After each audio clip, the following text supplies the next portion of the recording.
श्री वराह आवेश। आवेश उसे कहते हैं कि किसी एक अन्य शरीर में किसी अन्य शरीरों के गुणों का कुछ काल के लिए आवेश हो जाए। प्राय लोक में स्त्री पुरुषों के ऊपर भूत प्रेत, यक्ष, राक्षस तथा देव दानवों के आवेश आते देखे गए हैं। जो जैसी प्रकृति के पुरुष होते हैं उनके ऊपर वैसे ही आवेश भी आते हैं। देवताओं का आवेश सात्विक प्रकृति के ही लोगों के ऊपर आएगा। यक्ष राक्षसों का आवेश राजस प्रकृति के ही शरीरों में प्रकट होगा, और जो घोर तामस प्रकृति के पुरुष हैं उन्हीं के शरीर में भूत पिशाचों का आवेश आता है। सभी के शरीरों में आवेश हो ये बात ऐसी नहीं है।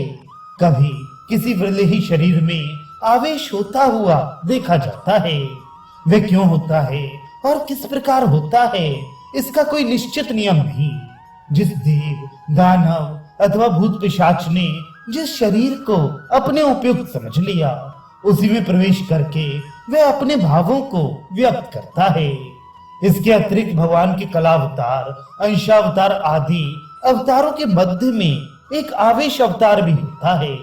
किसी महान कार्य के लिए किसी विशेष शरीर में भगवान का आवेश होता है और उस कार्य को पूरा करके वे फौरन ही आवेश चला जाता है। भगवान तो सभी कुछ करने में समर्थ हैं।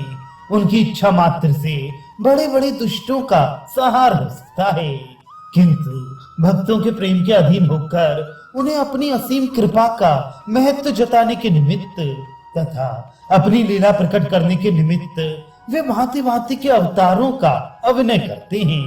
वास्तव में तो वे नाम, रूप तथा सभी प्रकार के गुणों से रहित हैं। जिस प्रकार पृथ्वी को दुष्ट क्षत्रियों के अत्याचार से पीड़ित देखकर महर्षि परशुराम के शरीर में भगवान का आवेश हुआ और पृथ्वी को दुष्ट क्षत्रियों से हीन करके शीघ्र ही वे आवेश अदृश्य हो गया। फिर परशुराम जी शुद्ध ऋषि बन आज तक भी महेंद्र पर्वत पर बैठे तपस्या कर रहे हैं। इस प्रकार आवेश अवतार किसी विशेष कार्य की सिद्धि के निमित्त होता है और वह अधिक दिन तक ठहरता भी नहीं। द्रौपदी के चीर खींचने पर भगवान का चीरावतार भी हुआ था और क्षण भर में ही द्रौपदी की लाज रखकर वह अदृश्य भी हो गया। इसी प्रकार अब प्रभु के भी शरीर में भिन्न भिन्न अवतारों के आवेश होने लगे। जिस समय ये आवेश अवस्था में होते उस समय उसी अवतार के गुणों के अनुसार बर्ताव करने लगते, और जब वह आवेश समाप्त हो जाता तब आप एक अमानी भक्त की भांति बहुत ही दीनता का बर्ताव करने लगते। भक्तों की पदरज को अपने मस्तक पर चढ़ाते और सबसे अधीर होकर पूछते, मुझे श्री कृष्ण प्रेम की प्राप्ति कब हो सकेगी? आप लोग मुझे श्री कृष्ण प्राप्ति का उपाय बताएं। मैं अपने प्यारे श्री कृष्ण से कैसे मिल सकूंगा? इस प्रकार इनके जीवन में दो भिन्न भिन्न भाव प्रतीत होने लगे। भावावेश में तो भगवत भाव और साधारणतया भक्त भाव जो इनके अंतरंग भक्त थे वे तो इनमें सर्व काल में भगवत भावना ही रखते, और ये कितनी भी दीनता प्रकट करते तो भी उससे उनके भाव में परिवर्तन नहीं होता। किंतु जो साधारण थे वे संदेह में पड़ जाते कि ये क्या बात है। कोई कहता ये साक्षात श्री कृष्ण ही हैं, कोई कहता ना जाने किसी देवी देवता का आवेश होता है, कोई इसे तांत्रिक सिद्धि भी बताने लगे। प्रभु के शरीर में कुछ श्री कृष्ण लीलाओं का भी भक्तों ने उदय देखा था। कभी तो ये अक्रूर लीला करते, कभी गोपियों के विरह में रुदन करते थे। मुरारी गुप्त वराह भगवान के उपासक थे। एक दिन मुरारी गुप्त वराह भगवान के स्तोत्र का पाठ कर रहे थे। प्रभु दूर से ही स्तोत्र पाठ सुनकर वराह की भांति जोरों से गर्जना करते हुए शुकर शुकर ऐसा कहते हुए मुरारी गुप्त के घर की ओर चले। इस समय इनकी प्रकृति में मुरारी गुप्त ने सभी वराह अवतार के गुणों का अनुभव किया। फिर भी दोनों हाथों को पृथ्वी पर टेक कर हाथ पैरों से बिल्कुल वराह की भांति चलने लगे। रास्ते में एक बड़ा पीतल का जलपूर्ण कलश रखा था। प्रभु ने उसे अपनी दाढ़ से उठाकर दूसरी ओर फेंक दिया और आप सीधे गुप्त महाशय के पूजा गृह में चले गए।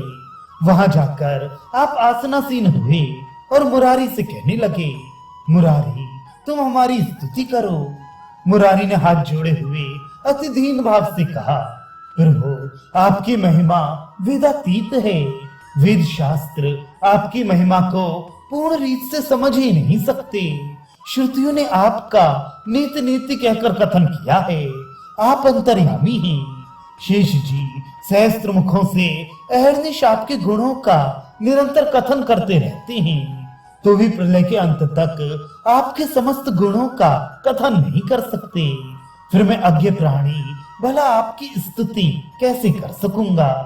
प्रभु ने उसी प्रकार गंभीर स्वर में कहा, मुरारी तुम्हें भय करने की कोई बात नहीं है।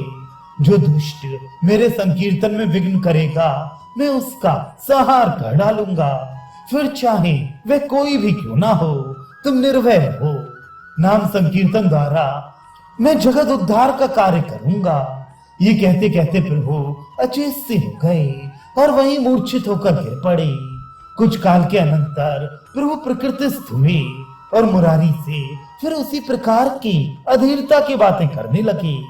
मुरारी गुप्त तो इनके प्रभाव का पहले ही परिचय प्राप्त कर चुके थे, इसलिए उनके भाव में किसी प्रकार का परिवर्तन नहीं हुआ। प्रभु इस प्रकार मुरारी को अपने दर्शनों से कृतार्थ करके घर की ओर चले गए। इसी प्रकार भक्तों को अनेक भावों और लीलाओं से प्रभु सदा आनंदित और सुखी बनाते हुए श्री कृष्ण कीर्तन में संलग्न बनाए रखते थे। एक दिन संकीर्तन करते करते प्रभु ने बीच में ही कहा, नदिया में अब शीघ्र ही एक महापुरुष आने वाले हैं, जिनके द्वारा नवद्वीप के कोने कोने और घर घर में श्री कृष्ण संकीर्तन का प्रचार होगा। प्रभु के मुख से इस बात को सुनकर सभी भक्तों को परम प्रसन्नता प्राप्त हुई और वे आनंद के उद्रेक में और अधिक उत्साह के साथ नृत्य करने लगे। भक्तों को दृढ़ विश्वास था कि प्रभु ने जो बात कही है वह सत्य ही होगी। इस बात को 4-5 दिन ही बीते होंगे कि एक दिन संकीर्तन के अनंतर प्रभु ने भक्तों से कहा, मेरे अग्रज, मेरे परम सखा, मेरे बंधु और मेरे वे सर्वस्व महापुरुष अवधूत के वेश में नवद्वीप में आ गए हैं। अब तुम लोग जाकर उन्हें खोज निकालो। प्रभु की ऐसी आज्ञा पाकर भक्तगण उन अवधूत महापुरुष को खोजने के लिए चले।